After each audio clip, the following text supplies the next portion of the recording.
আসসালামু আলাইকুম বন্ধুরা। আজ আমি যে বিষয়টি নিয়ে আসছি অতীব গুরুত্বপূর্ণ।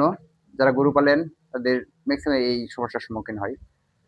আজকের বিষয় হচ্ছে গরুর গায়ে জ্বর আসলে কি করে বুঝবেন এবং এর কি ধরনের চিকিৎসা নিবেন, কি ধরনের প্রোটেকশন নেবেন, এটা নিয়ে আজকে কথা বলবো।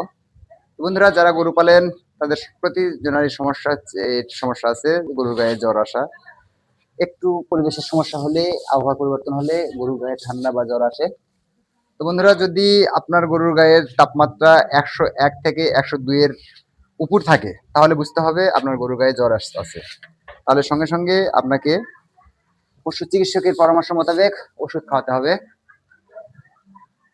যদি আপনি থার্মোমিটার দিয়ে জ্বর পরিমাপ করতে যান তাহলে পশুর মলদ্বার দিয়ে থার্মোমিটারটি ২ মিনিট ধরে রাখতে হবে।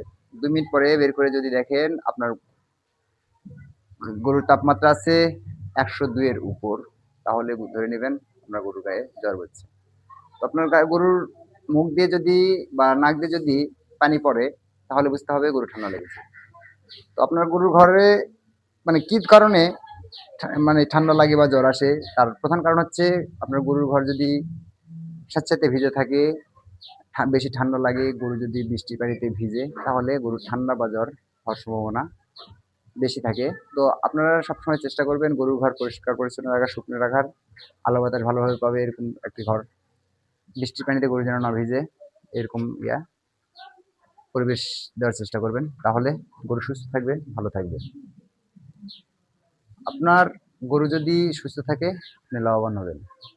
গরু গায়ে জ্বর হলে গরু খাবে না, গরুতে লাভ কম আসবে, গরু ভালো তাজা হবে না, মোটা তাজা হবে না, অনেক অনেক সমস্যা দেখা দিবে। তো বন্ধুরা যদি আমার ভিডিওটি ভালো লাগে লাইক কমেন্ট শেয়ার দিয়ে আমার চ্যানেলের পাশে থাকবেন এবং সাবস্ক্রাইব করতে ভুলবেন না। আপনি চাইলে ঘরোয়া পদ্ধতিতেও জ্বরের ওষুধ ব্যবহার করতে পারেন। সেটা হচ্ছে আদা, রসুন এবং তুলসীর রস যদি করে গরুকে খাওয়াতে পারেন তাহলে খুব সহজেই গরুর জ্বর এবং ঠান্ডা কেটে যায়। আপনার গরু যদি সুস্থ থাকে আপনি লাভবান হবেন, গরু যদি ভালো থাকে আপনি লাভবান হবেন। গরুর ঘরে গরু গরু সুস্থ মানে আপনি লাভবান হবেন নিশ্চিত।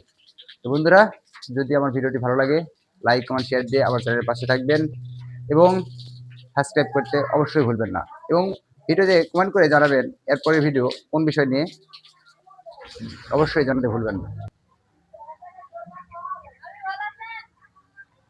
3.5 মিনিট।